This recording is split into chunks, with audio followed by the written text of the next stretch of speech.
So I want to start with a verse in Deuteronomy.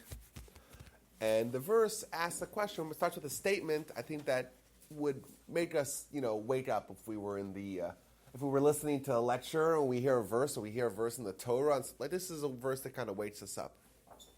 And the verse says, just the introduction of the verse is, this is Deuteronomy chapter 10.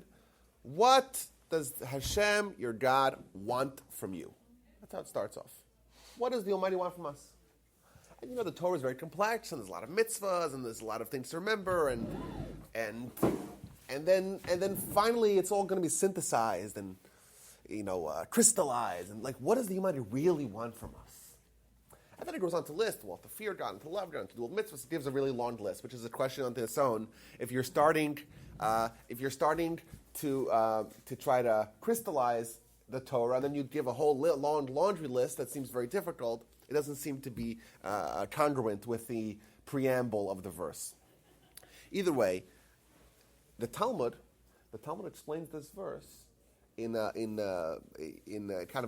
totally different light, and it says, "What does the Almighty want from us?" And it gives the answer to make 100 blessings a day. And in fact, the word Ma Hashem Sholomim, what does the Almighty want from us? The word Ma is very similar to the word Mea, which means 100. You count the letters in the verse. There's 100 letters in the verse. This is what the Almighty wants from us, to make 100 blessings a day. The obvious questions are, I think some of the questions are like, hey, what does the Almighty want from us? There's 613 mitzvahs, and there's a whole Torah, and we have the whole Talmud, we have to study, we have to be good people, we have to give charity, we have to put tefillin on, and Shabbat, and Pesach, and Matzah. There's so many things. 100 blessings? That's the solution? That's a good question, no, Bernie? That's one question. Another question is 100 blessings a day. How much is someone eating, right? How do you get 100 blessings in one day? I think it'll be, it's hard for us to imagine how we're going to make 100 blessings in a single day. And every single day. It's not like we could say, one day I'll do 100 blessings and then I can go back to my life. It's 100 blessings a day. And in fact, if you look at the halacha, you look at the Jewish code of law, it says every Jew has to say 100 blessings a day. Maimonides says, every Jew, everyone brings this down. This is real. This is practical. How do you say 100 blessings a day? Is that realistic? Sure. Okay, well, we'll see. How's that? Because you bless everything all day long. It's gratitude. It's not something that relates to eating. No, not necessarily. Okay. Yeah, it can relate to So eating. actually, Maimonides tells us, when he does the mathematics, he says if you do the math of just the prayers and all the blessings that are incorporated into the prayers, just that gives you about 86 blessings a day. So then all you need to do is have one bread meal, and you have to make the after blessings and before blessings, use the restroom a couple times, blessings for that, and you're good to go. But you don't even have to do that. Let's say you look up and it's a beautiful day. So you say, thank you for the beautiful day. Right, so that's more of a, that wouldn't qualify under the strict, we'll see exactly how blessings are categorized, because there's certain requirements that overlap with every blessing. Every blessing has a certain text that is uniform amongst all blessings. And indeed, you're right, that blessings don't need to be in Hebrew, necessarily. The blessings can be said in any language, but they have to follow a certain standards, a uniform text that applies to all verses, no matter what language you say it in. So it's not just what a wonderful day. That wouldn't fall under the category. We'll see exactly. That's right. All blessings share those. You could say, yeah, exactly. You could say that in English as well. That's right. Now, blessings in general, there's a good question. We talk about the Almighty, and we say the Almighty lacks nothing. Yet we read and it says, the Almighty wants to make 100 blessings a day, where we say, "Blessed are you, Hashem, our Lord, the Master of the world, Master of the universe, King of the world." Does the Almighty need us to stroke His ego? We believe that the Almighty lacks nothing. If the Almighty lacks nothing, well, what's this dynamic where man kind of assesses God's dominance and superiority and dominion. What's that dynamic? I'm sorry? It's a relationship. Okay, we'll see more about that. And I think another question, and I think this is maybe a side question, not so central, but we know that we make blessings on all foods. And if you look at the experience of eating something, you have a sizzling steak or a fresh glass of water or a cup of coffee or whatever it is, if we were to assess that situation, that is a physical encounter with the world, right? You're hungry, you eat. You're thirsty, you drink. You make dinner and you eat it. Suddenly, we are invoking God, and it seems very bizarre. Like it's not. Why is this? All humans need to eat, right? Even animals need to eat. So why is that a spiritual experience? That should be, that's a uniform experience for everyone. Why suddenly does that become a moment for ritual, so to speak? That suddenly we're invoking God now. Like prayer, I understand. You study Torah, it's God's Torah. You do a mitzvah, it's a mitzvah. But eating is something that everyone does. Everyone does that. Animals do it as well. Everything needs sustenance, right? What's the idea of specifically at a time where we're doing something that we don't need to do necessarily as a Jew, we do as a human? Why is that the place to kind of inject religion? It seems to be that they're separate realms, they're separate dimensions. So these are some questions just to get started in the discussion of blessings. Now, when we actually look at I actually brought a book here that gives us a list of all the blessings, not all of them, most of them. There's a lot of blessings out there. Turns out that blessings really, like Janet says, they really accompany us throughout our day and throughout our lives. We have blessings before we eat anything. And by the way, we have blessings for after we eat anything, provided we eat a certain sufficient amount. So you drink a glass of water, there's a blessing that is designed for the post facto of this experience. We have blessings before we do mitzvahs. When you shake a lulav, or when you sit in the sukkah, or when you eat matzah, there's a blessing for eating matzah. There's a blessing for affixing a mezuzah. It's a special mezuzah affixing blessing. Study Torah. Right? Torah is the mitzvah that we do all day, right? That's the goal of the Jew is to try to study as much Torah as we can. And there's a mitzvah, there's a blessing for that. There's even blessings for experiences, physical experiences that are not food, like even fragrances. Did you know that? There's blessings that we say for fragrances. You smell I'm sorry? Like the Havdalah, exactly. Havdalah, during the Havdalah ceremony, there's the blessing that we say on the fragrances. And these things seem to be disparate. Like we have blessings for mitzvahs, and blessings for food, and blessings for fragrances, blessings for going to the bathroom, like another experience that kind of we all share, but doesn't seem to be as spiritual. There's a blessing for hearing good news. Really wonderful news. And also really bad news. God forbid if someone loses a parent, there's a blessing that we say during the burial, right after the burial ceremony. It's called Dayan HaEmet. Right? That God is the righteous, we accept God's justice. Ironically, or incidentally, let's say someone's dad died, but left them an enormous inheritance. So something really terrible happened, but something really good happened as well to the guy, right?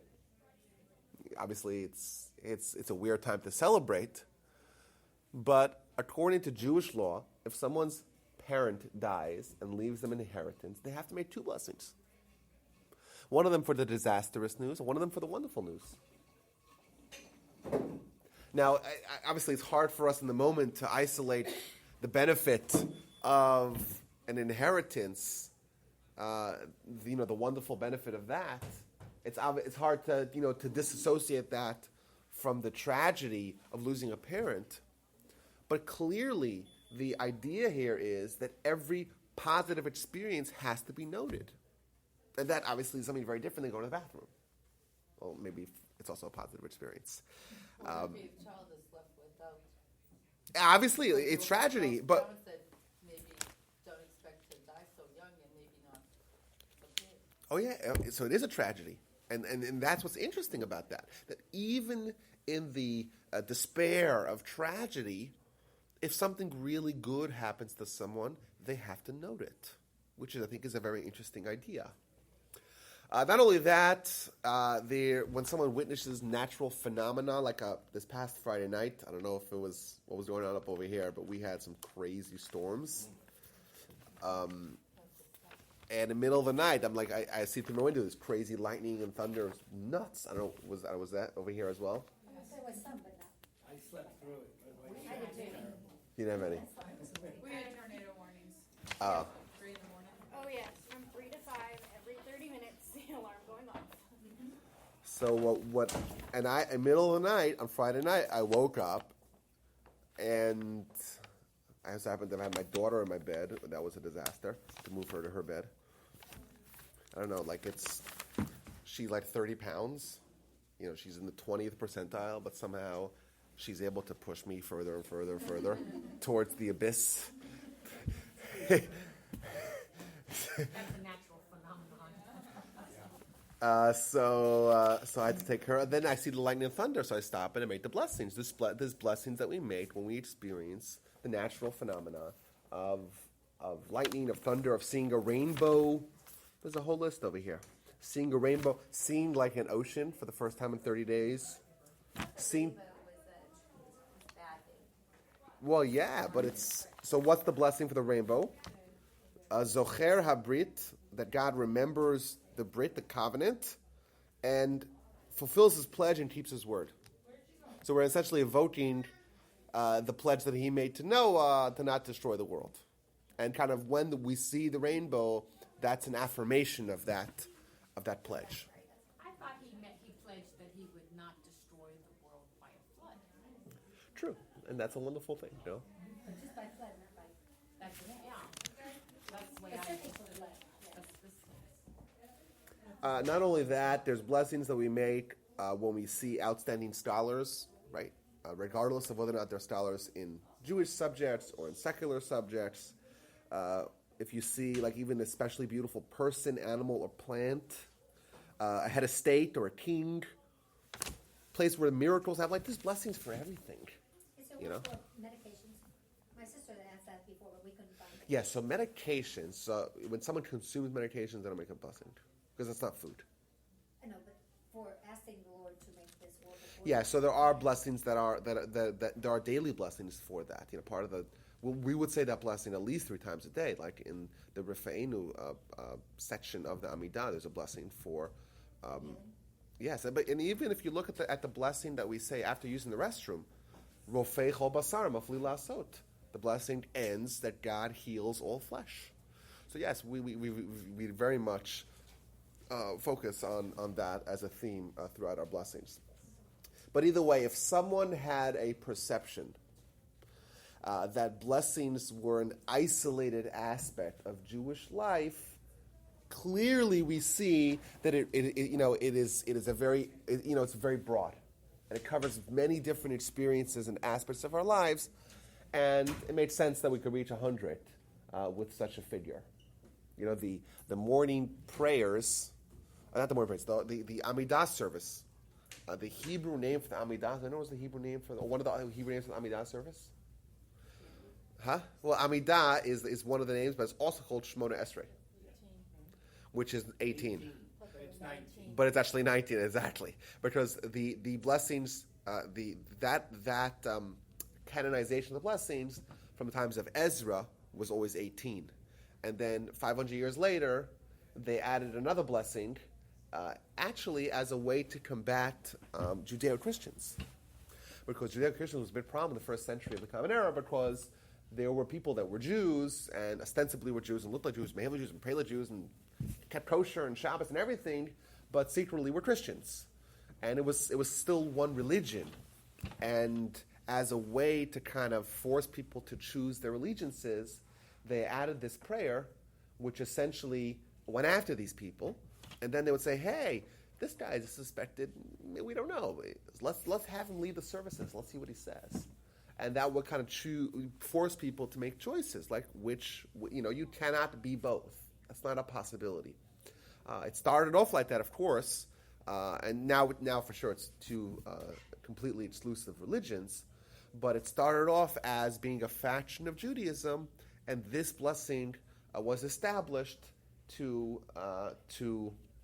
kind of force the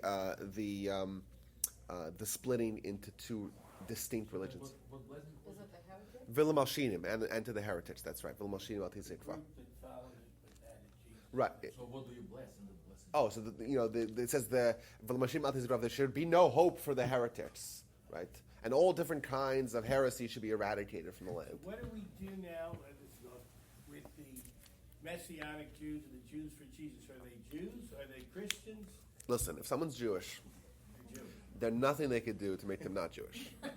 Well, that's the Holocaust thing. Well, not just. No, I'm saying even the Talmud says, "Alf b'shchat Yisrael," even if someone sinned, no matter how many times they sinned, they're still Jewish, and that's why, by the way, one of the reasons why the halachic requirements of vetting converts is so severe, because we have to be sure when someone converts to Judaism that they're really sincere, that they're not just jumping on the bandwagon. And why? Because let's say they become Jewish, they're Jewish. There's nothing you can do to undo that. And now what if they decide, this is not for me, this was a passing phase? That's very dangerous, right? Because you have Jews now living as non-Jews. But, someone can be baptized 1,000 times. They may get wet, but they're still Jewish. Nothing you could do to actually, to not be Jewish. But that being said, what was your question again? I'm sorry. Oh, yeah. So so Messianic Jews, if they're Jews, they're Jewish. Most of the Messianic quote unquote Jews are actually not Jews. They're just Christians trying to court the Jews.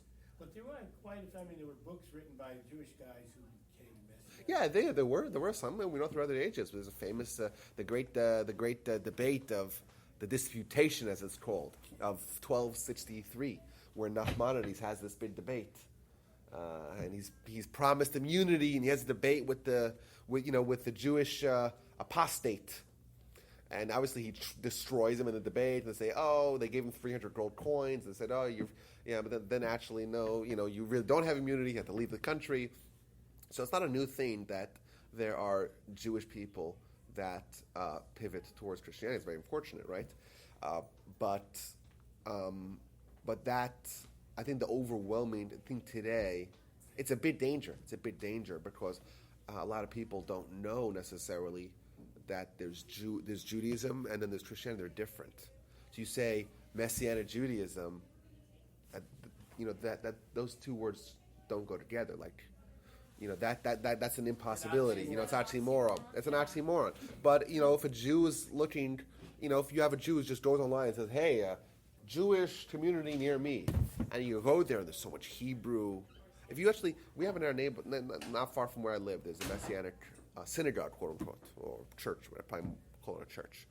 And you look at the building, and you never see you've never in your life seen a shul with so much Hebrew in it. You haven't seen, it's got the symbols, and it's trying to promote an aura of this is genuine. Lots of Hebrew, but that's just a ruse because it's Messianic.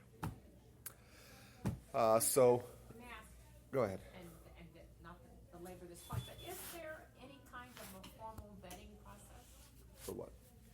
for converts? Oh yeah, so it's this guy. This is obviously a big topic.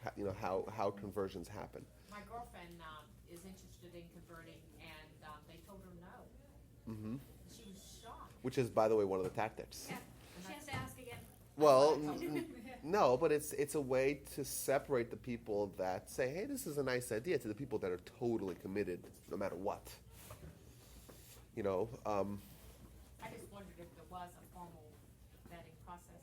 Yeah, so it's there's a formal process, but the tactics are up to the court. So the idea is we have to try to push them away to see if they're genuine, and how you push them away is kind of in the hands of the court. And the whole thing's a very, very touchy subject, which is why at Torch we avoid this. We don't deal with conversion, let the rabbis deal with it. You know, we teach the Torah. In the canonical law, Jewish law, it's only the Orthodox Judaism rabbis who can actually endorse the conversion. Well, so that's Will interesting it be because recognized in Israel, for instance? if so Israel, so there has been efforts lately to try to unify standards, even amongst you say Orthodox. There's some Orthodox conversions that other Orthodox synagogues or won't recognize. So it's not about which kind of strand of Judaism. It's about what the standard is and what they're actually doing. So there has been an effort recently to try to make a uniform, like an international, that has uniform standards, because you cannot have one guy who's like, when he goes to one shul, he's like, I think he's a Jew and he leads the Torah services and he's their big donor, and he goes to other shul like, who is this guy? This guy's not Jewish. You cannot have that. Obviously, there's something wrong with that. So there is efforts, and by the way, in Israel they kind of baked this into the rabbinate. So it's much easier in Israel because there's only one uniform rabbinate that has all the local municipal rabbinates are under that umbrella. So it makes it easier. The same as marriage, right? And like you say, marriage. If there's one standard for marriage, then everyone agrees who's married, who's not married, right? If you have multiple standards, then someone might say, "Hey, these guys are married, but are they really? Let's go ask the other guy. Let's see what they say." So yes, it's controversial because what standard they're using. The people on the right will say, "Hey, it's not strict enough. Their standards." People on the left will say, "Oh, the standards are way too strict." But there is a benefit. There is a benefit, and by the way, it goes with kosher certification as well. If there's uniform national standards, it makes it a lot easier for someone who wants to eat kosher anywhere in America. It makes it easier because you know what you're getting. And in Israel, it's like that as well. Like there are uniform standards across the entire country, which makes it easier. But even though it's not as simple, of course, but that's a good idea in general. It's controversial, of course. Everyone agrees that it's controversial. No one likes it. No one, because you can't make everyone happy. But uniform standards makes it a lot easier to know what you're dealing with. I know we're dealing with blessing detail this thing. Joe Blow, not Jewish, decides he's just going to go into synagogue and pretend he's Jewish, and he acts like Jewish, and he knows the thing, and he knows how to do the Torah and stuff. Who's going to question him? Yeah, so that's an interesting question. Like the Talmud even discusses, like if someone comes to town and he walks into shul with his tefillin and he starts praying, and I give him an aliyah, how are you ever going to know? And You have the people that ask, "You don't look Jewish." well, that. I get that all the time. I get You're that the all most un-Jew I've ever seen in my life. I don't know, this guy Yeah, pitching so- last night looked awful Jewish, as Steve Matz for the Mets. Is he Jewish? From Long, I don't know, I couldn't From find Long- out on it, but he's in NFL. How can he? no, possibly he's be from Jewish? Long Island. His parents are Lori and Robin Matz. He grew up in Long Island, certainly, and he looks as Jewish as could be. A lot of Jewish baseball players. But either way, just to answer this question quickly, it could be a problem, even though most often, in most cases, it's not, because the problem, I think, today is probably the worst it's ever been, because we have had lapses in continuity. Like, look at the former Soviet Union, where we have 70 years, whatever, of whatever it is, of Jews that suddenly were not able to identify as Jews. So, and that affected, obviously, their identity, but also their practice. So someone comes, it's 3 generations later, and there's absolutely no record, in the interceding years of any sort of Jewish identity. Well, how do you know you're Jewish? You think so, maybe you heard some hushed tones, but you kind of would have to go back to graves. It's a hard thing. A lot of times when these people come to Israel, they just say, you know what, I'm just going to do a conversion to cover all bases, because it's hard to really trace it back. That's what I thought the process was. If there was any doubt, you still had to go. Yes, so they call that. In the early 90s, when lots of Jews from the former Soviet Union were trying to get Israeli visa to immigrate to Israel, at the consulate, they would show actually really pictures of the graves with Yeah. the same last name. It's from the pretty Jewish crazy, yeah. cemetery, And Yeah, that- they show that pictures of was considered graves, the or truth. they show pictures of ksubas, What is it? ketubah, of marriage, A marriage certificate. like their great grandparents, and trace it down. It's not easy. It's not, it's not easy. It's not But easy but because that. the Germans took care of all the archives of all Oh yeah, well. the generations prior. But that would be a problem. But yeah, you're right. There's sometimes someone actually walks the walk. It's kind of hard to, it's hard to. Well, I mean, maybe they just want to become Jewish and don't want to go through the process. I'm sure it's happened before. I'm sure, but it won't make them Jewish. But Well, they want to be part of the in community. their mind, if they're Jewish in their mind, what are you going to do? My husband had that problem. So like 20-something years ago, he decided, he liked my family's religion. We were Jewish, he wasn't. He was real into it. He loved the holidays. He loved everything about it. He identified with it in like every way, the whole teachers and learning and question and learning and studied and all of that. And so we went to a rabbi who had this long list of things for him to do, and he started doing it. And then things like school and work got in the way. And he realized that the list was so long that he couldn't see that end where he finally became Jewish. So he stopped. We got to Texas, we went to another temple, he's tried it again. And it wasn't until we got here, and Rabbi Dan apparently had a list of things for him to do, why do you want to do this, answer these questions, lots of talking. And he finally was like, you've done everything I've asked you to do, let's set the date and get it done. And he was like, yes, For him, it was a year's process, and it was painless, but he was already doing everything at the house with us, and we were already, everything we did was already, with our son was everything Jewish. But for him, it was like every time he spoke to the rabbi, somebody had just a little bit more for him to do, a little bit more, and he was like, I think I've been persistent, I want to do this. So, But getting back to blessings. Let's get to, I appreciate you guys delaying the blessing until I could come join you. Thank you so Okay. much. So Can I just say one more thing? go ahead. Both my boys were scouts, and the older one wanted the Jewish religion badge, like near town leader or something. And so, since I was like an assistant scout leader, we looked at the Jewish book, which you had to go to synagogue something like 10 times, you had to do all of these things and write essays. And then I looked at the Christian books, go to church twice, say a Hail Mary, okay, you get the badge. Which, by the way, is we'll get to blessings in a second. I'll try to do a truncated version of that. But it's clear that Judaism was not meant to be a worldwide mass religion. Clearly, the restrictions are way, like the restrictions and the laws are way too exhaustive. The demands are so difficult. And like we say, they're the roadblocks for inclusion, are formidable.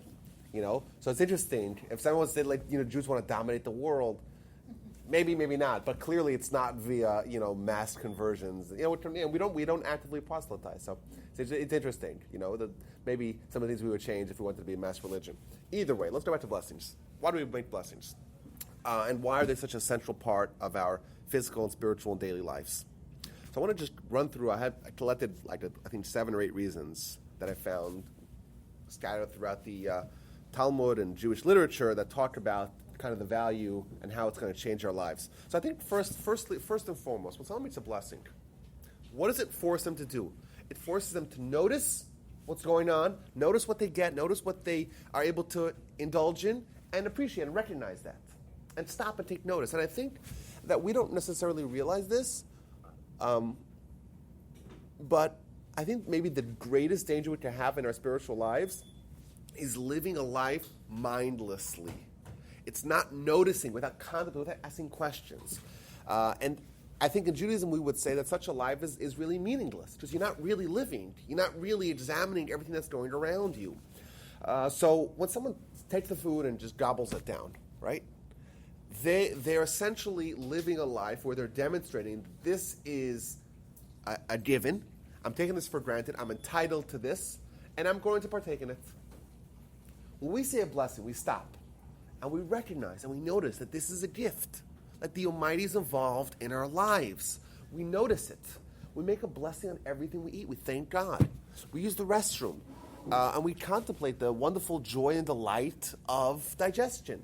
Can you imagine if I told you like what a miracle digestion is, and we don't even realize that?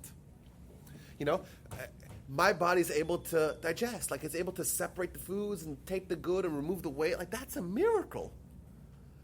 And that kind of miracle can really, if we think about that, changes our lives. But if we never notice it, if we just take it for granted, we're entitled, we don't even have the traction to get our spiritual lives underway. So the blessing forces us to notice and to appreciate everything that we encounter. Now, when we do that, what happens to us? So first of all, I want to argue that this transformation is not only for our spiritual life. Say, hey, the rabbi's trying to make me spiritual. No. I want to argue that if someone, like you have two people at the restaurant, they both order the same exact steak. And one guy's like, takes it like this with his hands and just gobbles it down. Another one like savors and really notices the subtleties and the nuances of the food. Like that, who enjoys it more? Clearly, the second guy, huh? The snoochier one. Yeah. Well, I had a discussion. Well, last week, my brother made a bar mitzvah in our synagogue. So for the kiddush, they had cholent. Everyone knows what cholent is? Cholent is this ubiquitous Jewish stew, exactly. That, by the way, the reason why, yes, it's basically like a slow cooked stew that's been part of the Jewish diet for Saturday lunch since the times of the Talmud. And there's actually a reason why. The reason why it was established was because the Sadducees, you remember the Sadducees that we talked about, the ancient Jewish sectarian group, that they said you cannot have, when the Torah says you cannot have a fire, and you can have any illumination, any heat, any hot food. Even though we know that when it says you can't have a fire, you can't make a new fire, but an existing fire you can have. So in order to counteract that, the Jews established as a ubiquitous custom to have hot foods on Saturday lunch that you made before Shabbos, but it stayed hot throughout the Shabbos to show that we don't agree to the Sadducees. Either way, so last week by the Kiddush they had two massive pots of what's called cholent, and my brother made one and I made one, and this is 20 quarts. It's an enormous pot, and we each made it entirely different. And we said, I told some of the guys, I say, okay, I want you to taste both of them. I'll tell them which one's better. So we have a chef in our community, and he tasted one. He tasted mine first, and he tasted the other one. So I went out to ask him, and say, which one's better? He says, well, actually, I tasted yours first, and it was fantastic. And I said, there's no way his brother could beat him. But then I tasted your brother's, and it was more balanced. I was thinking, like, I don't think I've ever used the term balanced to describe food ever. Was that a blessing? Yes. No, but to me that shows what a food connoisseur is. It's able to notice the. If you engage in the physical world and you don't stop and think and contemplate what you're doing, not only it's not spiritually enriching, you miss out on the physical experience as well. I think a blessing will actually help us enjoy the food on a physical level as well as a spiritual level. So that's just point number one.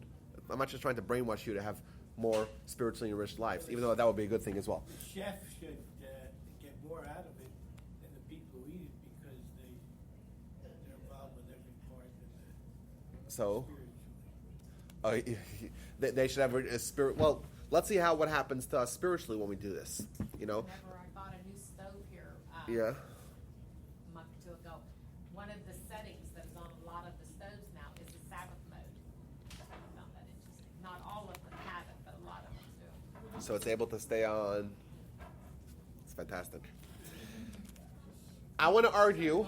My grandfather wrote, it says the first step of someone's spiritual journey has to be this: to notice things, to have an awareness, to have a mindfulness, and not taking things for granted. When you realize that you deserve nothing, you're entitled to nothing. then everything has value. Then everything has meaning. Then everything is joyous. All your experiences are suddenly enriched. When you stop and make a blessing before you eat something, right, you're saying, I don't deserve it, but the Almighty, in His graciousness, right, loves me and gives me this. That's what you're saying. What that does to your spiritual mindset, it totally transforms. And think about this. If you make 100 blessings a day, we're talking about 36,000 blessings a year. If you make 36,000 blessings a year and you come out the year later, you will be a radically different person spiritually. You'll have an awareness of God that's palpable. That's not just some idea. We'll talk about that in point number 2. So point number 1 is that when we make blessings, we begin to notice and appreciate all the goodness that we have. Point number 2 is that when we make blessings, we have faith. It's a way to obtain faith. And if you think about this, we think of faith as something that we get from our parents, from our synagogue. It's something that we learn from an early age. And that's true. But unfortunately, most of our faith, I would classify as theoretical faith. That if I ask you a question, do you believe in this or do you believe in that? That's a theoretical question. Emunah, the word that we use in Jewish philosophy to describe faith, emunah is something that's more real, more practical. That is, it's a certain mindset that's not just an ideal that's theoretical or hypothetical, something that's that's not really affecting my life on a day-to-day level, but rather it actually is infused into our day-to-day experiences. How did Abraham achieve faith? So yes, Abraham had a philosophical approach to faith as well, but that penetrated into his life and made it practical. Yeah. Go ahead. This has to do with blessings. If we're learning all these blessings, or you're blessing everything, after a while, it all becomes part of your root that you don't even think about. So in the beginning, when you're first doing these things, but like you're praying every day, if the prayer book has 86 out of 100, either way, it goes so fast. Nobody even, after a while, nobody even thinks of what they're saying. They just say it. So it loses some of that. Yes, that's a very powerful question. It's a very, very powerful point. And you're right. You lose it. However, that is where the real spiritual lead work happens. Means, for some people, there's two problems of social norms. There are some people that society has told them to abandon God and not believe in that. Well, then they're socially engineered to not have faith. And then there's the other problem, at the opposite extreme, is the people whose society has told them to indeed believe in God, and then they're socially engineered to believe in God, and then they take that for granted, and that becomes rote. Neither one is correct. We have to be our own man, right, or woman. We have to be, our responsibility is to not just accept what our society has told us, and to really live a way that we deem to be fit.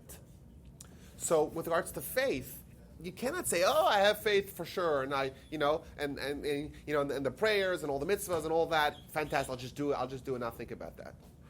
In fact, I would argue that the mitzvahs specifically are there to combat rote. It means, even though they can induce rote, which is a little bit of Dichotomy. yeah, of a dichotomy. Thank you, John. And you're right. And I'll tell you what the Talmud says. The Talmud quotes a verse in Isaiah 29 that talks about mitzvahs anashim milumada, which means a mitzvah that people do out of habit, out of rote, out of training, not because they're really feeling something. And the Talmud says, Talmud quotes 2 verses, and it says, the one verse that talks about idolatry, and it says the punishment for idolatry is hafle, which means wonders, and the punishment for doing mitzvahs out of rote is hafla v'afel, which means wondrous wonders. Thus, what it says is that the punishment for someone doing mitzvahs out of rote is much worse than the punishment for idolatry. We think of idolatry as the worst of all evils, yet it's not. It's we cannot be comfortable by saying, "Oh, we're going to. I'll just do all the mitzvahs, no problem." That's not what the Almighty wants from us. The Almighty wants us to really experience it, and that's what I'll tell you. Just saying the blessings without knowing what you're saying or without having the meaning behind it is also a problem. It's as big of a problem as not saying the blessings at all. And that's why we know there's room for someone to grow spiritually throughout their lives. Once you get into the pattern of doing blessings, that's the step one. Now you're in the pattern. The other danger is ever present, and that is you'll get into just the mode of doing it by rote and out of habit, and that's also dangerous. And that's why you have to constantly invoke the meaning in the experiences or in the rituals that are repetitive. So how do you do that? Like for Shabbat, or like we say, the Hamotzi and the Bracha every night before we eat. Our son does it, and a lot of times he asks to do it, but I'm pretty sure that he just does it because we've always done it and try to teach it to him. But so how do you? Yes, that's instead of another making it amazing close question. to him, right? Another amazing question. So what the Talmud says, and the place that this is most manifest is in blessings and prayer. Because these are things that we say, so you can very easily memorize it. It's very easy to memorize the prayer, I assure you, I know, I've done it. And it's very hard when you have the prayer memorized to actually stop and say what you're thinking and, We're talking to God. Think about this. You're talking to God in the prayers, right? The one word that's in every blessing is atah. What does atah mean? You're talking to God like you talk to your fellow. Like, just think about what that even means. We're talking to God in first person. It's just insane. Yet we're like, you put it on autopilot. So what the Talmud says that prayer is avodah shebelev, which means it's work, it's toil in the heart. The challenge, the obstacle that we face when encountering meaningful prayer, it's not in learning the words or pronouncing the Hebrew, it's in our heart. It's working to try to get that feeling of the seriousness or at least the realness of what you're saying. You're talking to God. The Talmud even says is that the ancient pious people, what they would do is they would spend an hour before each prayer. By the way, praying 3 times a day. An hour before each of them just to clear their thoughts. Can you imagine? I know how they hold the 9-to-5 job, right? Imagine if you're clearing your thoughts for an hour 3 times a day. What they're doing is this work in the heart of making prayer, making ritual meaningful. And indeed, there is a tremendous risk of it not being meaningful. That's a tremendous danger as well. And the way we would do this is to maybe every once in a while revisit a certain idea, a certain ritual, and focus on it and try to reinvigorate it with meaning.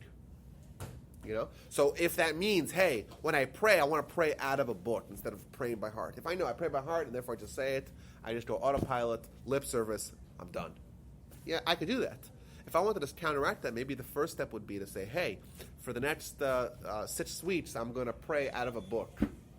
Thus, maybe reading it from the book will make me more likely to focus on what I'm saying and have meaning in what I'm saying. Except it's different from you than, like, for me, for who don't speak the language.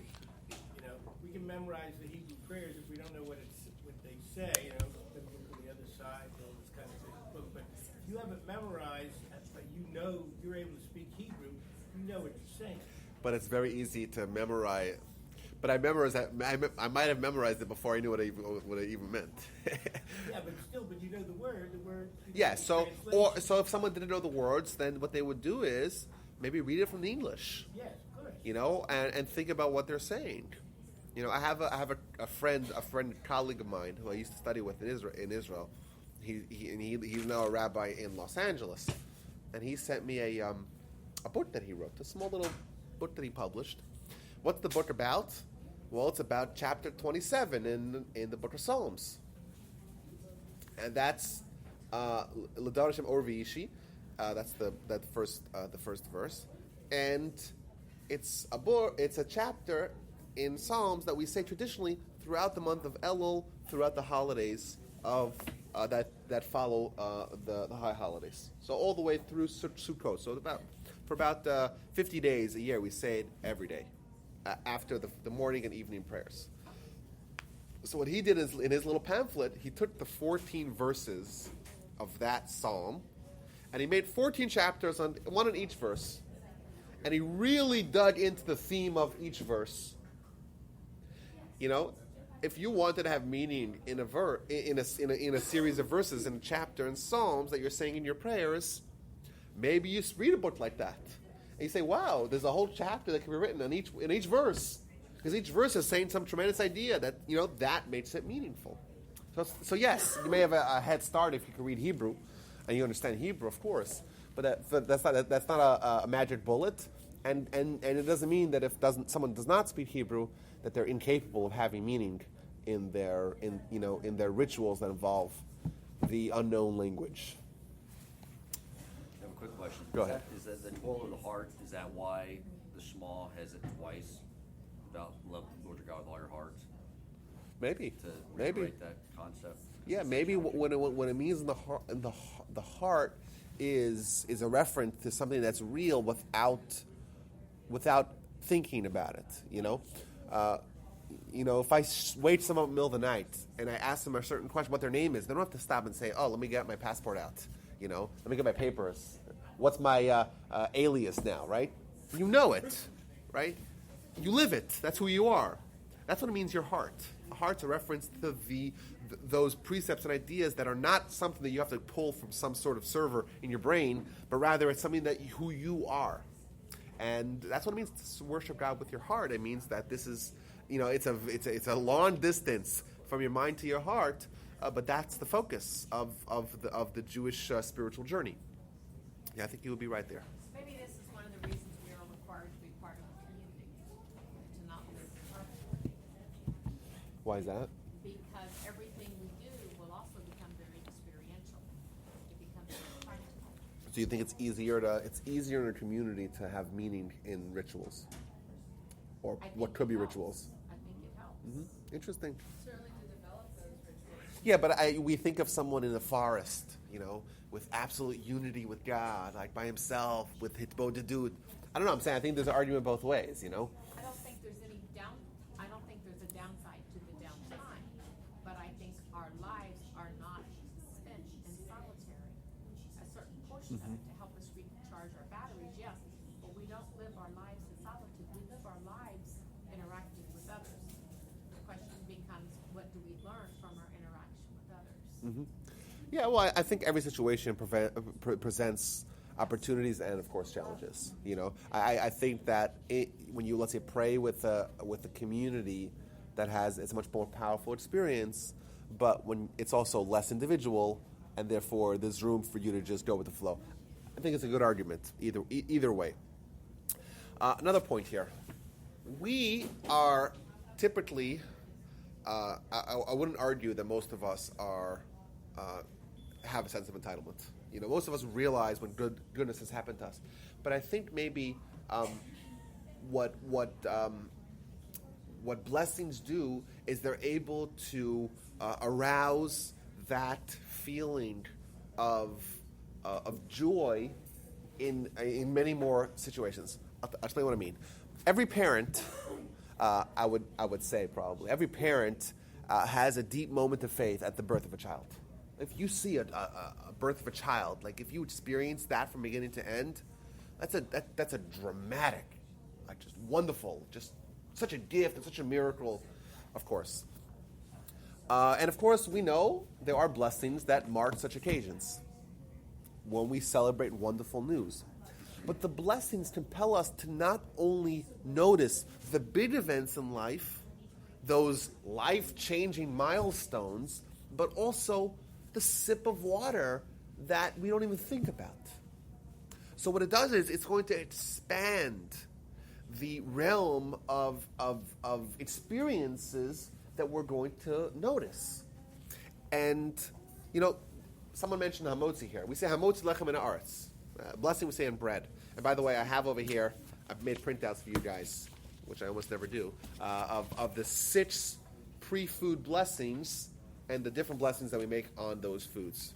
So it's a nice little handy book if you want to go further in this journey. What does it mean? Hamotzi lechem in haaretz. God takes God takes bread out of the earth. Like, did anyone ever stop and ask a question like, "Hey, I drop a seed, which is inedible, into an earth, soil, which is inedible. I pour water in it, and suddenly I have a tree and fruits that are delicious." Like, anyone even stop to say how wonderful that is? And we just take it for granted, right? We just they don't even know how that works. We have some scientists here, right? How does that even work? I have no idea. You drop a seed into the ground, and before you know it, you cannot chew soil, right? So that's not inedible, right? And before you know it, there's a tree and that has apples, and you eat the apple. It's delicious. It's healthy. It's just this wonderful balance of solid and juicy. It's just wonderful. It has this appealing color, and then you finish the apple, and you got a coupon for another tree. It's just incredible, and we just take it for granted. And if we just every time we eat food, we can have a dramatic spiritual experience. And this is something that we do every day. And it's something that we wouldn't necessarily accord the importance of a life-changing event, of a birth of a child or something like that. Right? But if you think about that, I have no idea how this even works. I have no idea. Does anyone know? No one knows, really. The pearls of nutrients. Come on. It's a miracle. You drop a seed in the ground, it's a miracle. Imagine someone dropped an iPhone on the ground and started watering it, and suddenly just a tree of iPhones came out. Wouldn't that be wonderful? No. Wouldn't? You park your car. Not for Apple. You park your car in the ground, and a bunch of lechsai are just sprouting. How does that even work? It's just a miracle. And that's a miracle that could really change our spiritual lives, And the blessings compel us to do that. Well, you don't realize all these miracles and these things until they're not there. Exactly, which is why we We're counteract getting that. plentiful, but you take the food away and start. Which is a very powerful method if you want to just imagine, if you want to appreciate the value of something, imagine life without it. You want to say, hey, glass of water, wonderful, right? But there's so much water available. Oh, really? Let's go to the Sahara for a nice little spazier, as they say in Yiddish, and see how much we value the water then. That's what the blessings are for, to take even the minor experiences in our lives and make him really enriched and wonderful on a physical level, but also on a spiritual level.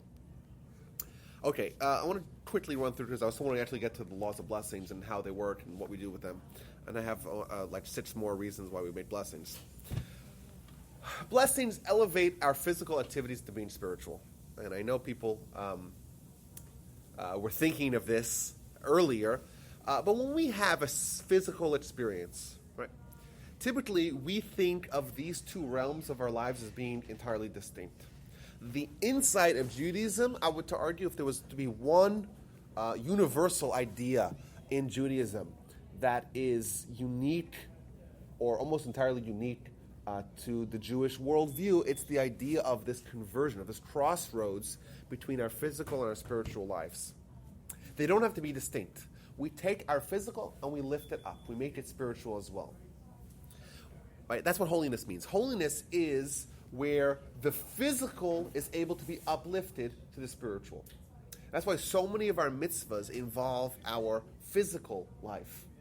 So many mitzvahs involve food. And we make a blessing on food. Why is this a spiritual activity? The answer is because it can be. And you have, back to the split screen of the 2 people eating the steak, one person is doing a spiritual experience as well as a physical experience, and the other person is only physical. When you make a blessing on the food, you are lifting it from a physical or merely a physical category to being spiritual as well. In a way, we could say that it's possible for us to have an entire life of meteoric spiritual ascension, because our spiritual life is spiritual, our physical life can also be spiritual as well. Not only that, guys, here's where it gets a little tough. Talmud says as follows. Talmud asks a question. There's two verses in the book of Psalms that seem to be contradictory. Verse number 1, it says, LaHashem ha'aretz umloa, the Almighty owns the entire earth. Verse number 1. Verse number 2, Hashamayim shamayim laHashem, va'aretz natan lebnei adam, which means that the heavens are for God, but the earth is for us, for people, for humanity. So one verse says that the earth is God's, and one verse says that the earth is ours. So which one is it? Ask Talmud, which one is it? Ours or is it God's? Seems to be a contra. Is there any way to wiggle out of this? Says it's his, but it's for us. No. Ha'aretz natan lebnei adam, it's ours. No. There's no easy answer, right? Is the earth ours or is it God's? One verse, huh? Yes. Yeah, but it's our. We're something distinct from God, right?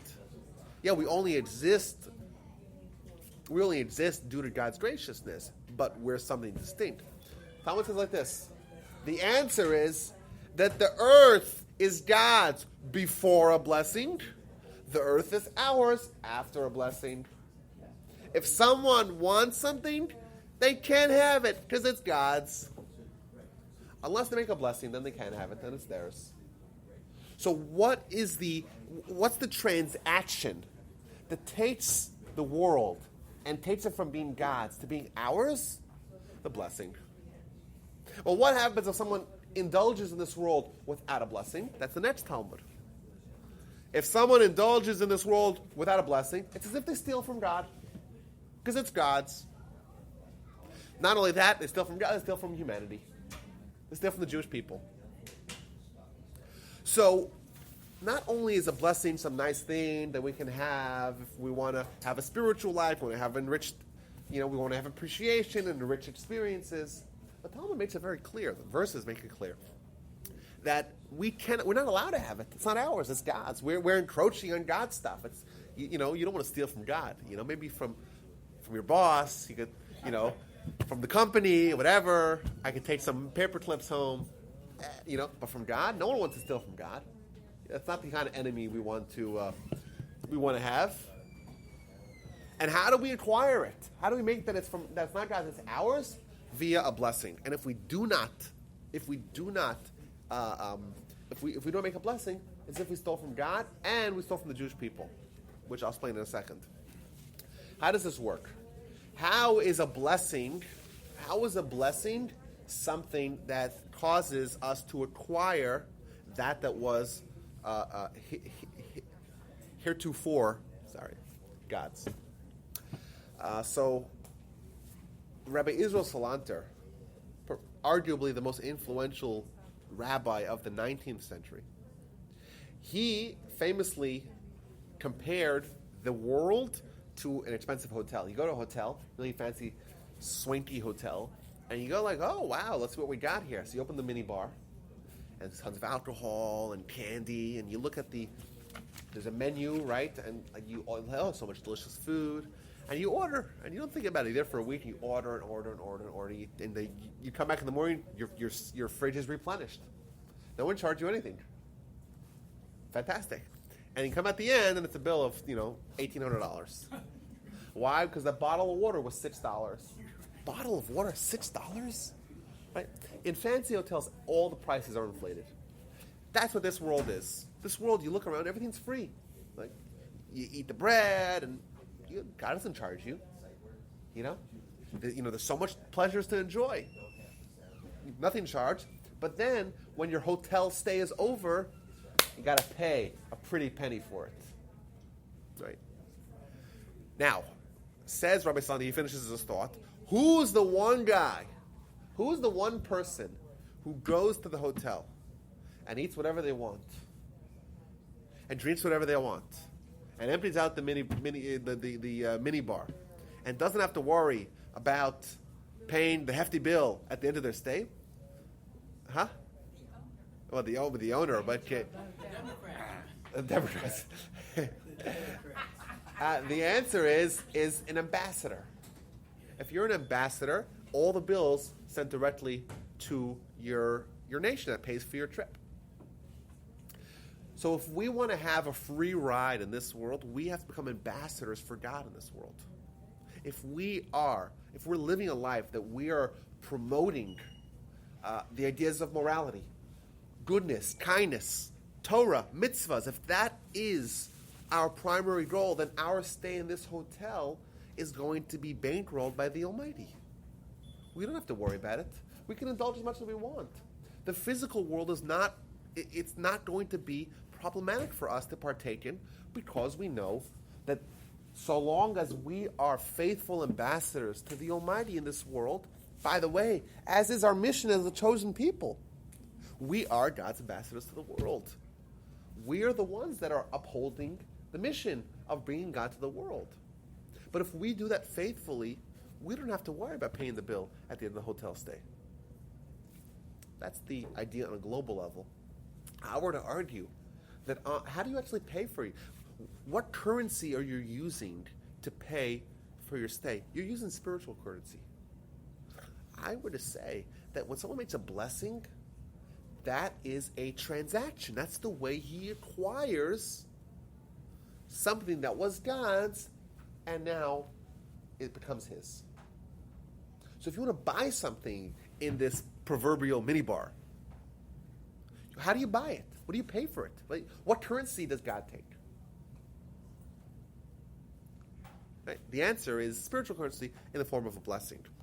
So this is, I think this ups the ante. Like for us, if we were like, hey, blessings are really nice, it's wonderful, it's positivity, it's going to enrich our experience. Like here, the Talmud makes it very clear. If someone partakes in this world without making a blessing, they stole from God and they stole from the Jewish people. So we just explained how they stole from God. How did they steal from the Jewish people? But if someone else doesn't make a blessing, how does that impact us? It makes it not available for you. Yeah, but if they made the blessing, it's still not available, right? But if they made the blessing, they didn't steal it. Well, then, okay, so yes, so it's a little bit of a perplexing idea. Like they stole it from God, but not from us. The answer is like this. A blessing is not only a way of acquiring something, it's also creating a connection to God in the form of a pipeline. Right? Remember, God is suddenly now allowing this thing to be bought. So this activity, right, creates a wellspring of blessing and goodness to the entire world. So when someone makes a blessing, what happens? So yes, they're able to enjoy and partake in that they're making a blessing upon. But what happens is they become or this experience creates a pipeline of goodness from the Almighty to the world. The Almighty is going to shower the world with more blessing, with more goodness. And when they don't make the blessing, well, then they're withholding goodness from the whole world. So not only are they stealing from God, they're stealing from us as well. We could have had a more positive experience on planet Earth if that guy only made his blessing. So our blessings are not only affecting us, they're affecting everyone around us, the entire world essentially, the whole Jewish people, but really the whole world at large. It's been a paucity of blessings around. I'm sorry? I think there's been a paucity of blessings around the world. Well, I think of it as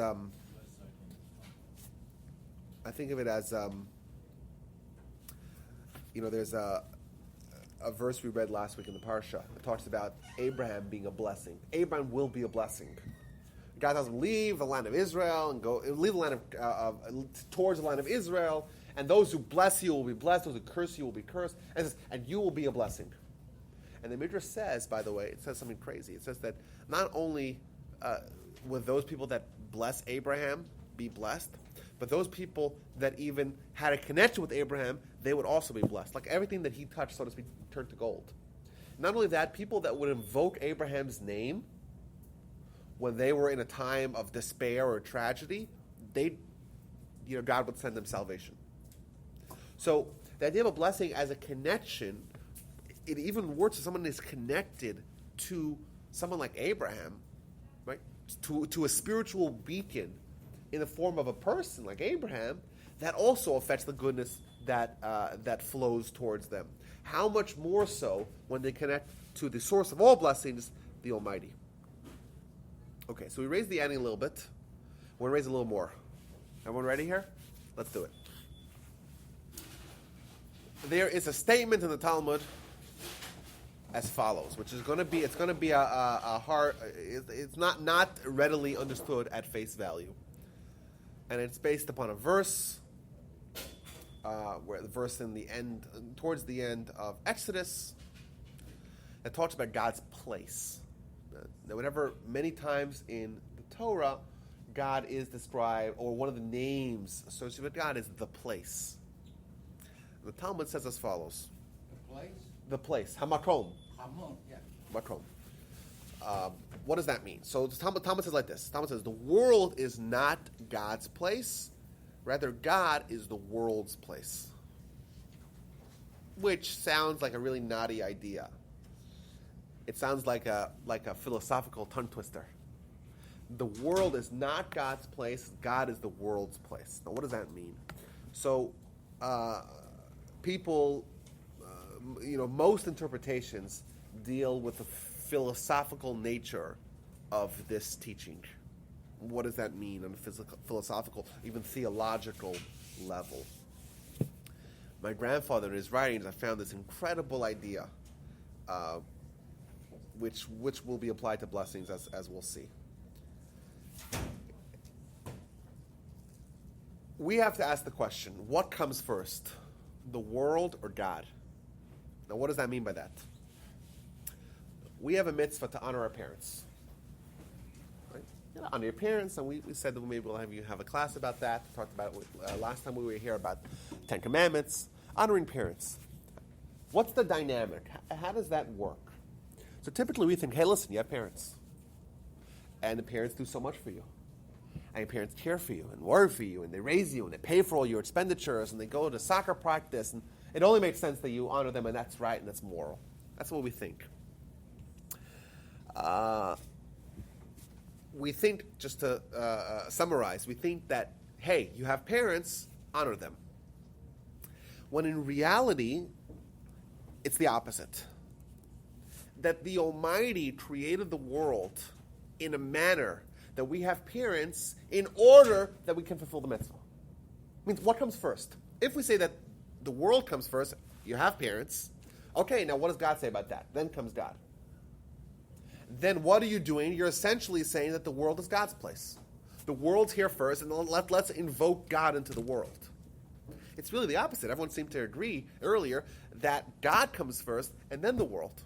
So thus the mitzvah is the constant. That's what's there first. And then comes along the scenario. So God wanted us to have opportunity to do a mitzvah of honoring parents. Thus, He created the world in a way that will have parents. And every mitzvah is like that as well. We think, hey, we need to eat. As humans, we need to eat. Oh, let's make it spiritual. Let's make a blessing. When in fact, the opposite is really true. The Almighty wanted us to have the spiritual experience first. Thus, the world followed. The world is not God's place. The world is God. The world is not God's place. God is the world's place. Right? We start with God, and then the world follows. God wants us to have the spiritual experience of the blessing. Thus, He compelled us to need food and thus to be able to make blessings. So the only, from a spiritual level, the only reason why we need to eat is in order to gain the blessings beforehand and afterwards. So it's not just an addendum to the experience of eating. It's the core. Oh, and you actually have to eat as well, right? That also follows. And I would extend this to everything. Like, why do we digest? We just take it as for granted, right? We just assume that when we consume food, there's going to be the waste, and we have to digest it. That doesn't have to be so, right? That assumption is based upon a model where the world comes first, and then God. But we say as Jews that God comes first and then the world. Thus, the reason why we need to digest is to maybe have this as a tool for faith. To make the blessing after we go to the restroom and to realize how God is involved in our lives and how, and how we can derive tremendous spiritual benefits from that kind of thought process. And everything, like, this is a radical idea. Like, the reason why we need to eat is not because we need sustenance, right? I don't know about anyone here, but most people, their heart works without any batteries, right? Some people, unfortunately, they need to put batteries in there, right? But the Almighty could have made it. Like, is there batteries in the sun? Does it need consumption? I don't know. Maybe yes, maybe no. But the Almighty, the model that the Almighty mates with this, Earth. Does Earth need batteries? Maybe God gives it batteries, but we don't see it in any practical way. How come suddenly we need to be refreshed and we need to go to sleep at night and wake up in the morning? Maybe that's not the constant. Maybe God came first, then the world. The world is modeled after the ways with which we can use the world to get to God. When you're talking about Hamakom, Yes. aren't you touching on Kabbalah? Well, no. Well, this isn't from the Talmud. So yes, I said there is a theological realm to this idea that we're not talking about, clearly, obviously. But the idea of God taking precedence or God being there beforehand in our spiritual model, I don't think that's touching upon Kabbalah at all, actually.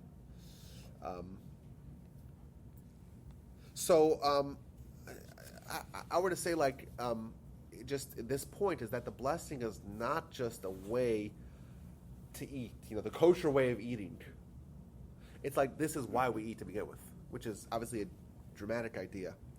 And the last idea before we actually get into the blessings themselves is the idea that we've talked about again and again, and that's the idea of Tikkun Olam. If you were to crystallize the Jewish mission, global, national mission, into two words, it would be Tikkun Olam, fixing the world. Well, how do we fix the world? What's broken about the world? We spoke about this many times, and sometimes at great length. What's broken about the world is the fact that God is not present everywhere.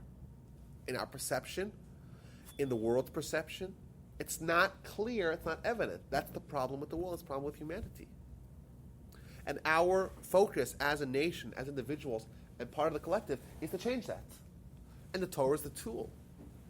Well, think about that. If every time someone eats, they do not recognize the fact, the Almighty's participation in that activity, well, that is a demonstration of a broken world. Conversely, if every time someone partakes in the world, every experience they have, they invoke God, and they mention God, they recognize God, well, that's fixing the world. If all of us were living a life where God was involved in every aspect of our lives, and we would verbally mention that, and every time, 100 times a day, we invoke this idea, that is a community that is doing their part in bringing the idea of God into the world. And speaking of that, let's look a little bit at the actual words of the blessing. I want to pass these out here. As we mentioned, there are a lot of blessings. I made 20 copies, so I hope that covers everyone. If not, maybe share with your neighbor. And we mentioned there's blessings that cover really every part of our potential experiences. But they all share a commonality, and that is the first 6 words. And what you have there in your handouts is the 6 categories of food with regards to blessings, and the 6 different texts of the blessings that we say for these 6 different kinds of foods. And you'll notice that we have obviously the bread, we have the wine and grape juice, we have the other grain-based products, fruits and vegetables, and everything else, miscellaneous category. But let's start with the first words on the top. So all of them start with Baruch Atah Hashem Elokeinu Melech Haolam, and then we say either Hamoz Lech Aretz, Bor Pei Gafen, Borei Minei Mizonos, Bor Pei Eitz, Bor Pei Adama, and Shakol Niyeh B'Dvaro. In fact, if you count all the words that someone needs to memorize these 6 blessings, it's 6 plus 19. We're talking about 25 words. Really not a lot of words to memorize. It's mezonos. Mizonot or mizonos, depends how you want to pronounce it. How does it We how have does it spelled the T, but I've seen this both ways. I was just curious. Yeah, well, that's the just slightly different pronunciations of this Ashkenazi or Sephardic consonants. For one, if somebody's drinking blackberry, I mean, I've heard this question asked to me, if they're drinking blackberry wine, because sometimes in Passover they sell blackberry, or so they might have cream wine, or something like that. Is it any kind of wine? Cream wine, what's it made out of? Mina Shevet said, like, used to have like a cream wine. It's a white grape juice? No, it's a wine. It's wine, but it's a. Is it made out of grapes? I remember, I forgot somewhere else we had it. Yes, if it's made out of grapes, it will be wine. If it's not made of grapes, it will not be wine. Simple. But they sometimes sell blackberry wine for Passover. But if it's black, well, Blackberry is wine. if it's berries, it's not wine according to this. So you're not saying specifically Borei Pui Agafen? Well, if it's not made of gafen means a vine. If it's not from the vine, if it's not from grapes, it's not a gafen. Okay, but There's a lot of questions that a lot of different food items and precedent. I spent 6 months learning laws of blessings. There's a lot to talk about. Do you need to say blessings aloud, or you can just? No, you could whisper them. You could whisper them. You have to say them verbally. Verbally, yes. In whatever language you want. They don't have to be. You have to Doesn't. verbalize it. Yes, You cannot do it in your head. Yes, you cannot do it in your head. Hopefully, like Bernie told us, you'll actually think about what you're saying as well while you verbalize it, because then means there's a danger of saying it just verbally, not thinking about it. But thinking about it without saying it is also not optimal. So if you have, say, a dish like a steak with vegetables on the side, do you need to do 2 blessings? Yeah, So yeah. what's it done? Yeah. Yes. Good question. Good question. So every food item has to have its own blessing. However, there are exceptions to that. For example, when someone eats bread, that creates a bread meal, and therefore everything that's included in that bread meal, that's there for sustenance and nourishment, is going to be covered by the original blessing for bread. So, like on Friday night dinner, when we have challah, you make the hamotz in the challah, you don't need to make the shahakol on the fish that you're going to have, or on the meat or chicken that you're going to have, or the soup you're going to have. You don't need to make a bezonos on whatever pies you're going to have. That's all part of the meal. It's included in the original blessing.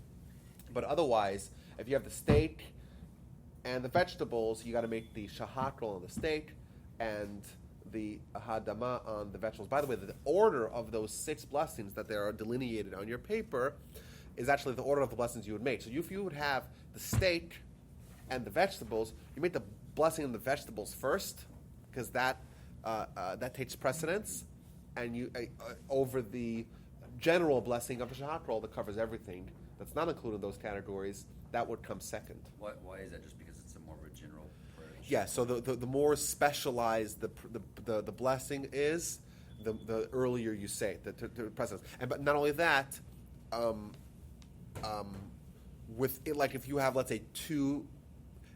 There's so much on this, guys. I'm telling you, we're getting to like the specifics here. But if you have, let's say, 2 items, both of them in the same category, which one do you make the blessing on? So you have you got a pepper, and you have a cucumber. Both of them are vegetables. Both of them are bar adama. Which one takes precedence? What difference does it make? It doesn't really make a difference, but the halacha says that you make the blessing on the one that you prefer. Why would you make it on both? Well, you make it. You only make one blessing. You don't have to make every bite you chew. You don't have to make another blessing. So you got to toss salad. So, right. So then you might just take a scoop of everything and make a blessing on that. What if you have an item, back to that cholent that we talked about? You have a stew that has it's all mixed together, and you have an element. You got some barley in it, so that's a grain-based product. You have some. You put in some hot dogs in it. That's shahakol, which is about you don't like that. You got some beans in it. You got some vegetables in it. What blessing do you make on that? These are all good questions. Well, isn't that what the shahakol is? The general kind of for everything else we've kind of missed. Yeah, but because there's grain in it, that will be considered grain-based product. Whatever you have the most Because you would of, say that that's the highest, and that therefore So you'd say the grain for that the stew, and then the you're done. exactly because the stew creates one food item. Basically, what's the dominant ingredient? That's right. But sometimes if it's a stew, that's really just all the food being lumped together. It's not really a stew. It's just the Europeans are serving it all on one plate. That's different. Like we said, that this could get complex. So I have one question. So Go ahead. My husband and I, we drink water at dinner. My son drinks juice, so we usually say the bring hagafen. And then what would we say for us? Would we say the shahakol, or is there something for mine?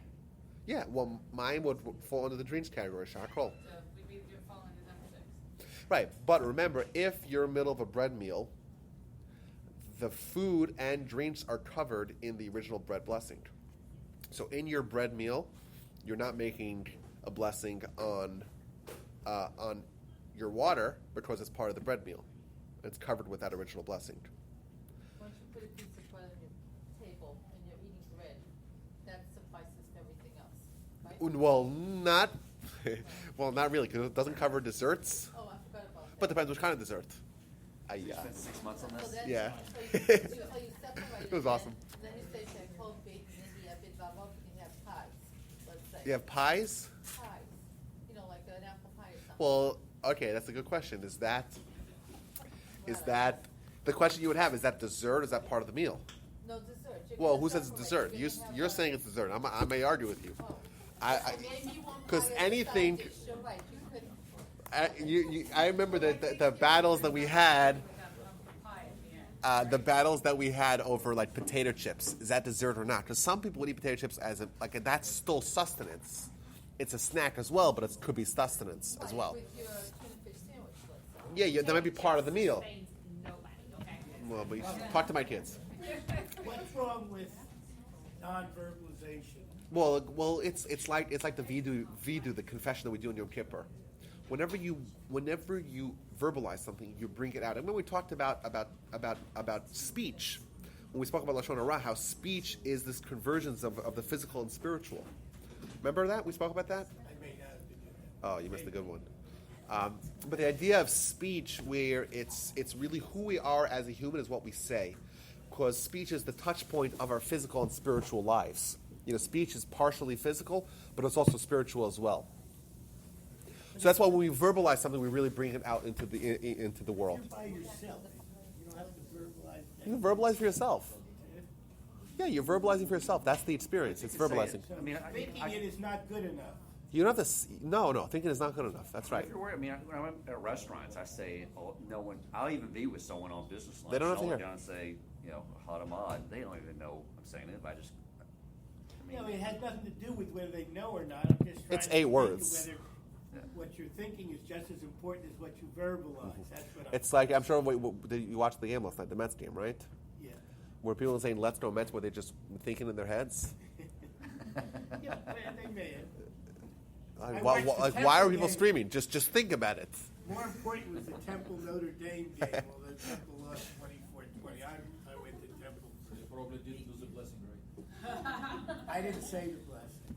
I remember the one thing that was the most confusing thing to us when we were studying blessings. What blessing is in a granola bar? That was like, I'm telling you, you ask people what blessing, like that's the most. I know people that wouldn't. Sometimes if you have a doubt what blessing to make on something, you'll say, hey, you know what you'll do?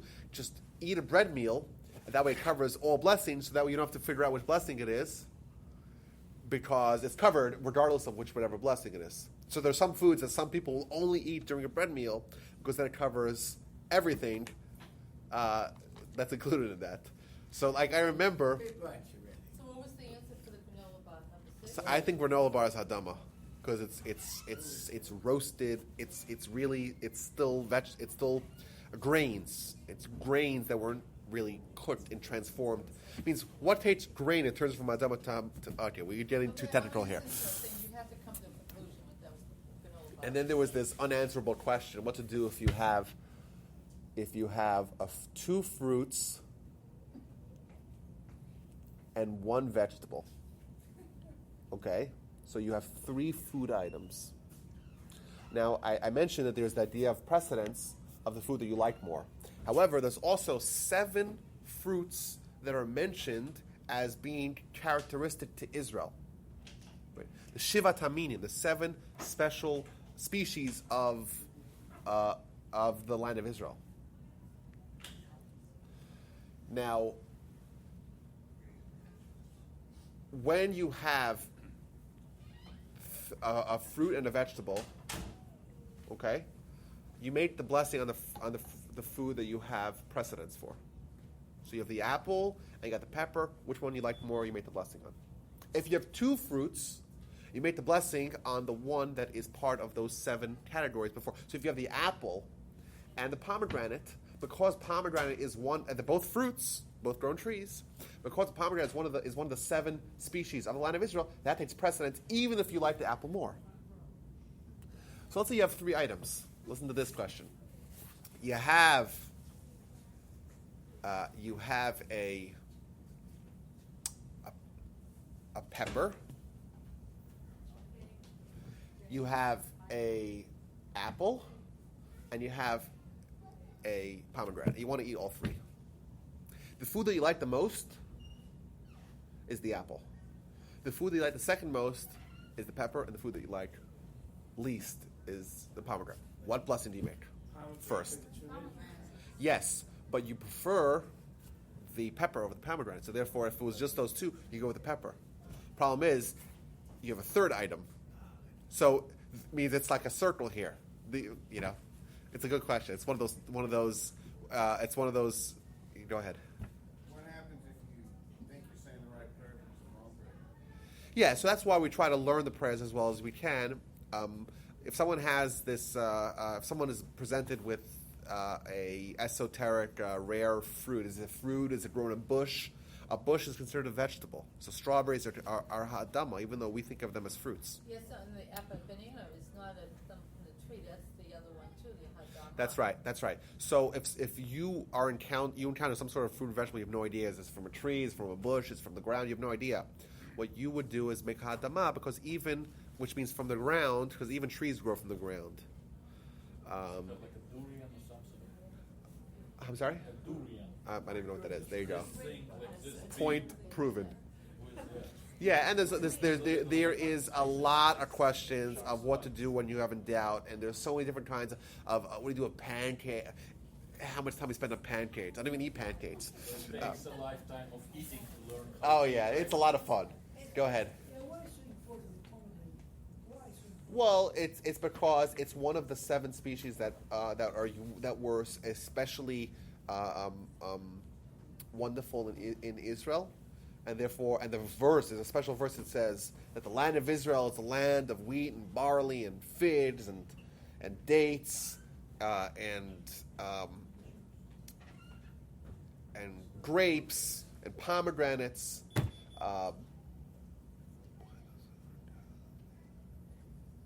And olives. Those are the 7.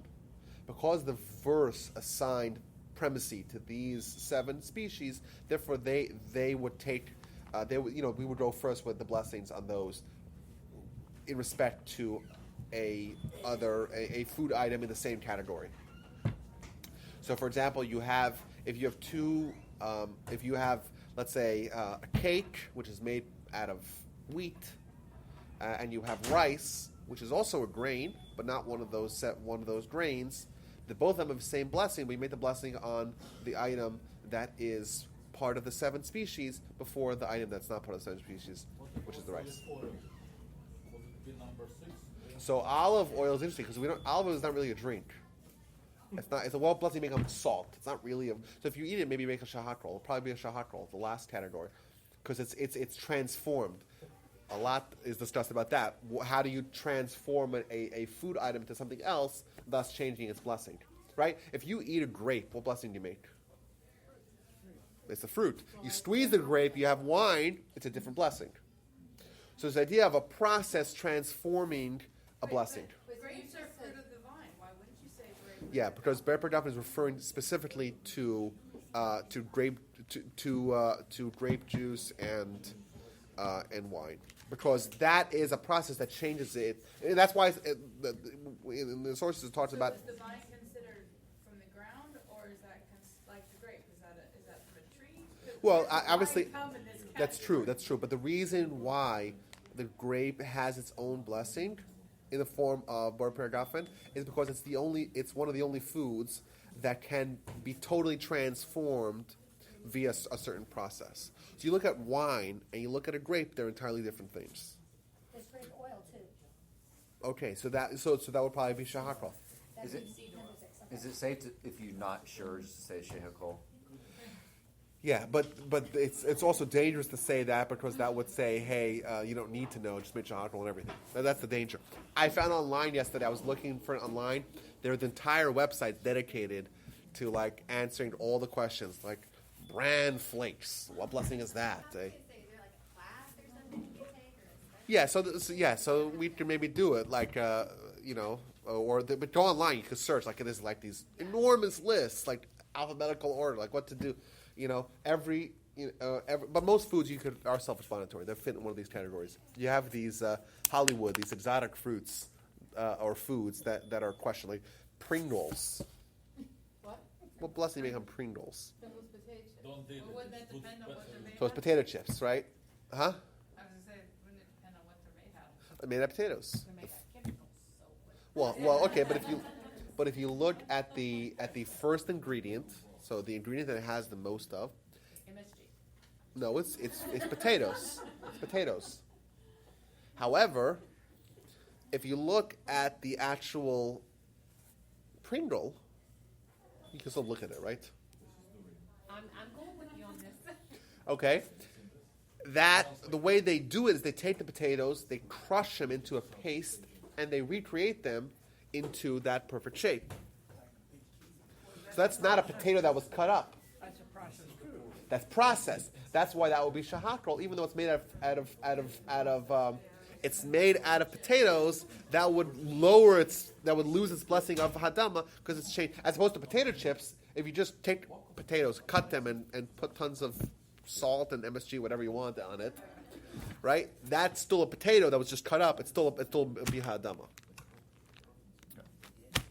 Either way, let's go through a little bit the wording of the blessings that's shared with with all of them. Let's start with the first 6 words that are uniform to all blessings, not only blessings on food, but the blessings on everything that we say blessings on mitzvahs. And we start with the word baruch. What does the word baruch mean? Blessed. Now, does God need our blessing? No, of course not. So we're not blessing God. What we're doing is it's a statement of fact. But the other rabbi, my buddy friend, he said when he says Baruch, he says the source. Right, so we say that God is blessed. God is the source of blessing. Just like we say God is kind. We're not trying to give blessing God. Humans can't bless God. We can't change God's status. That is Jewish theology 101. We can't do that. However, what this is saying is that we're saying that God is the source of all blessing, and it's a statement of fact. Number 2, ata, you. Remember, we as Jews and as humans are able to talk to God like we talk to our fellow. Right? We are addressing God face to face. Just think about that. I once did the math. If you count all the words in the Amidah, there's one word that we say more than any other word. We say it, in fact, 34 times in the Amidah. And that is the word ata, you. Right? We're talking to God, and we're calling him you. Isn't that, think about that.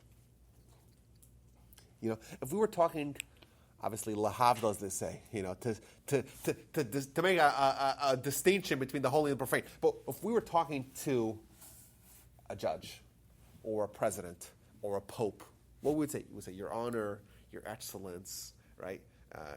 Right? So you would say, Your Holiness, That's what we would say, right? I don't know if I'm really talk to the Pope like that, right? Your Holiness, right? I don't know, whatever. But we talk to God and we say, "You." Think about that. What does it mean as a Jew to have a relationship with God? We talk to Him like a child talks to a parent. You do this, right? Blessed are you. Think about that. But aren't we his children, so we should be talking. Yeah, that's right. But it's astonishing when you actually think about what that of the insight and just the meaning behind that idea. We are able to talk to God, creator of heaven and earth and all the cosmos, and each and every one of us, and everything that we see and encounter. We talk to Him directly, hundreds of times a day. How wonderful is that? And then we say God, we say Hashem Elokeinu. So this is, we mentioned this a few times. When we talk about God in the Torah, we have different names for God, which a lot of people went the wrong way in assuming that we're referring to multiple entities. Obviously, multiple entities are anathema to Judaism. What we're referring to is multiple ideas, multiple definitions of God. And when we say the tetragram, which is the name of God that has the 4 letters, which is referred to in the word Hashem, right? That is referring to God existing outside of time and space, was, is, and will be.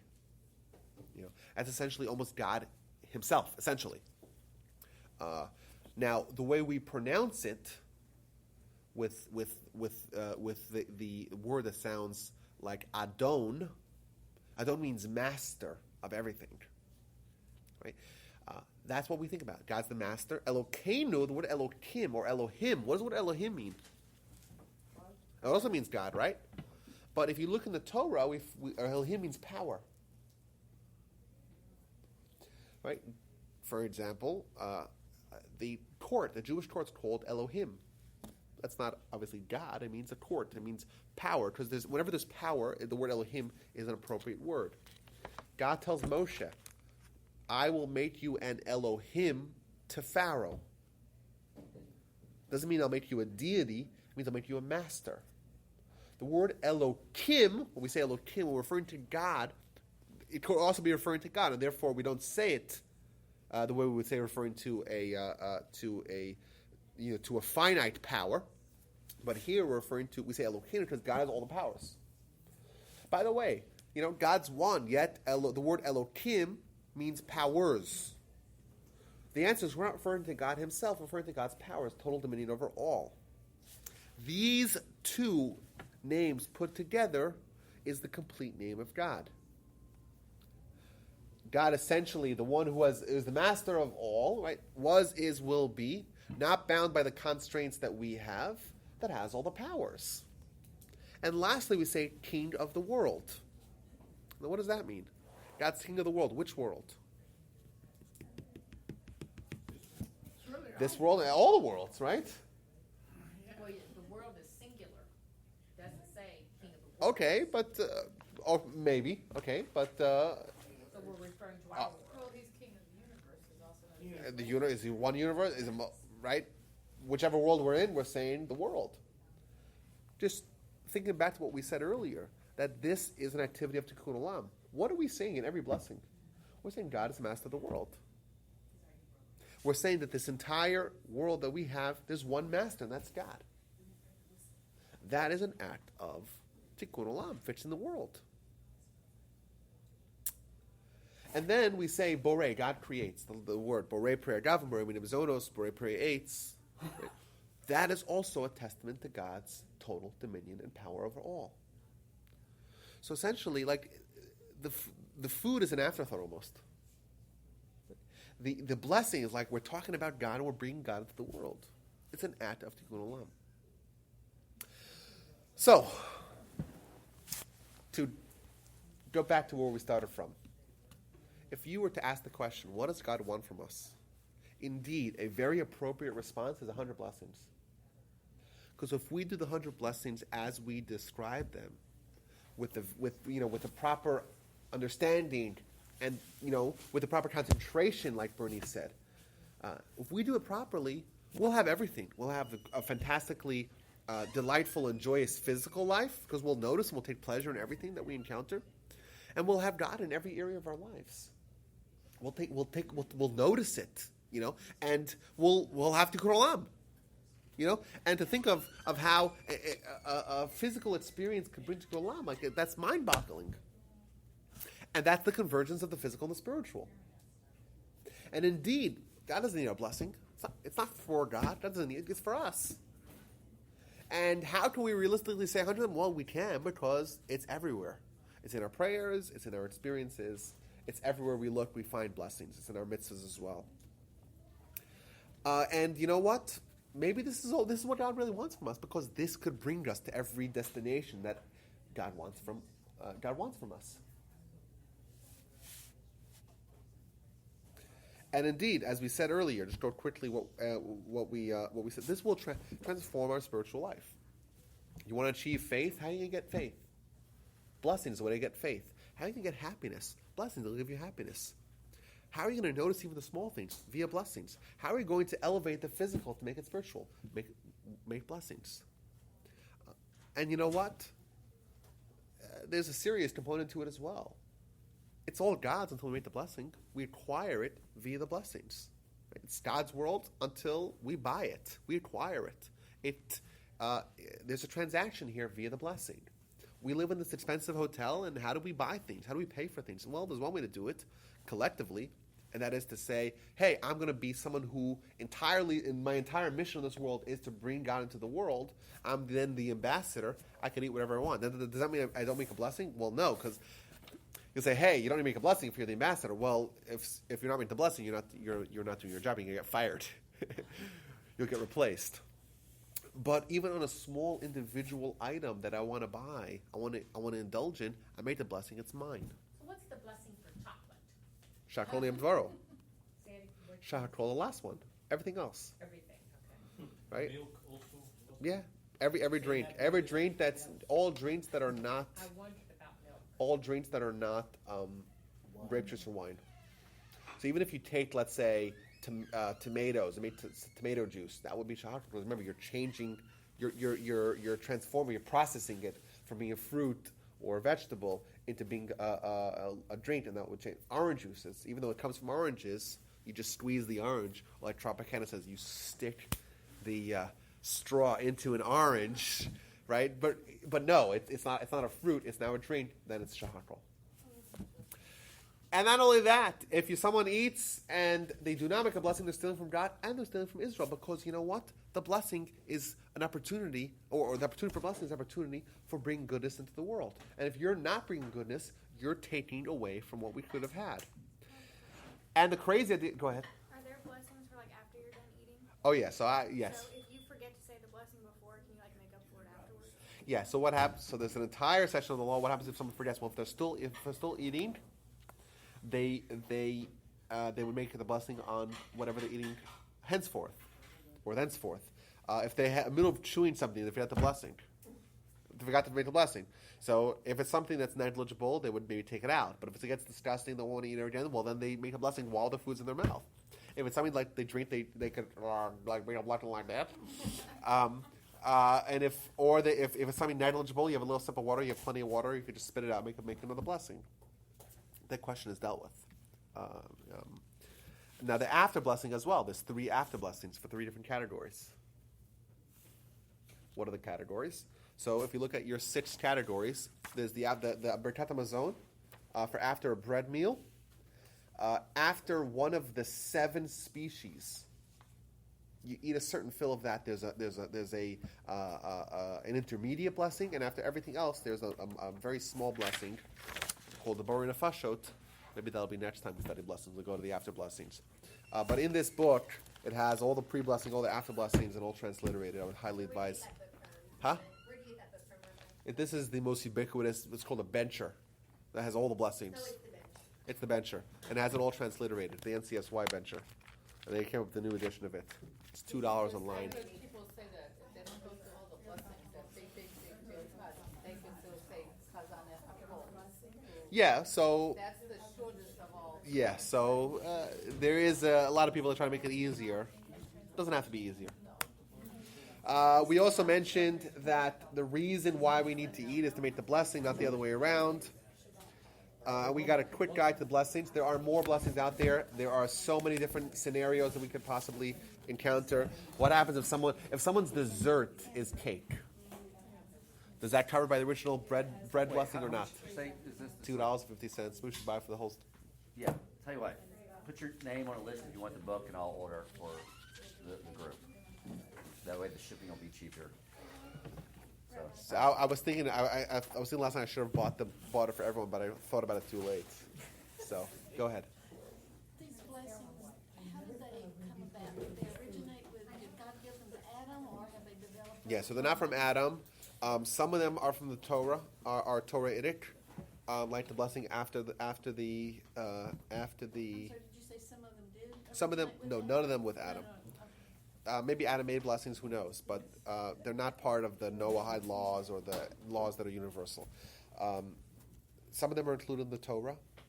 Some of them came later, like times of Ezra. Ezra, he finalized the words for all the blessings. So is this final, or could that be added to? No, no. We can't add new blessings anymore. It's not in our hands. We don't. Maybe if we have a Sanhedrin, maybe that could change. Without a Sanhedrin, we certainly can't even think about doing that. So I said some of them are go all the way back to the times of Moses, especially the blessings after a bread meal. Those blessings, that's in the Torah, that's in Deuteronomy.